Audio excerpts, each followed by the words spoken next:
కమ్మగా ఉండే మలై చికెన్ ఎప్పుడన్నా తిన్నారా? తినేటప్పుడు జాగ్రత్తగా తినాలి, లేకపోతే ఆ టేస్ట్ కి మీ వేళ్లే కొరుక్కొని తినేయగలరు. ఫస్ట్ నీట్ గా చికెన్ ని వాష్ చేసుకుని తగినంత ఉప్పు వేసుకోవాలి. తర్వాత ఫ్రైడ్ జీలకర్ర, ధనియాలు పౌడర్, వైట్ పెప్పర్ కూడా వేసి ఒకసారి మిక్స్ చేయండి. తర్వాత అల్లం వెల్లుల్లి పేస్ట్, గడ్డ పెరుగు కూడా వేసి నీట్ గా మసాజ్ చేసి 30 మినిట్స్ రెస్ట్ ఇచ్చేయండి. మన ఇంట్లో వాళ్ళు ఆయిల్ వాడమంటే లీటర్లు వాడేస్తారు గానీ ఇది freedom healthy rice brand oil కాబట్టి కొన్ని డ్రాప్స్ చాలు మీ డిష్ ని టేస్టీగా చేస్తూనే మన హెల్త్ ను కూడా మంచిగా ఉంచుతుంది. ఆయిల్ హీట్ అయిన తర్వాత చెక్క, లవంగం, యాలక్కాయ, పచ్చిమిర్చి అలాగే ఉల్లిపాయ కూడా వేసి ఫ్రై చేసుకోవాలి. తర్వాత గుప్పెడు జీడిపప్పు వేసి ఉల్లిపాయ మెత్తపడిన తర్వాత మొత్తం మిక్సీ పట్టేయడమే. ఇప్పుడు అదే కడాయిలో 2 table spoon oil, 1 table spoon ghee, biryani ఆకు, చెక్క, లవంగం, యాలక్కాయ వేసి ఫ్రై చేయండి. ఇప్పుడు మన మ్యారినేట్ అయిన చికెన్ వేసి కొంచెం సేపు కుక్ చేయాలి. తర్వాత మన క్యాషియో ఆనియన్ పేస్ట్ అలాగే కొన్ని నీళ్లు కూడా యాడ్ చేయండి. హై ఫ్లేమ్ లో 10 మినిట్స్ కుక్ చేసిన తర్వాత కస్తూరి మేతి, తగినంత పచ్చిమిర్చి, ఫ్రెష్ క్రీమ్ కూడా వేసుకొని మిక్స్ చేసుకుంటే ఇంకా రెడీ మన కర్రీ అయితే.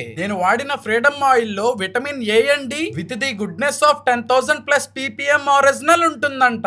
అందుకేనేమో ఊరికే నంబర్ 1 రిఫైన్డ్ ఆయిల్ బ్రాండ్ అయిపోదుగా మరి.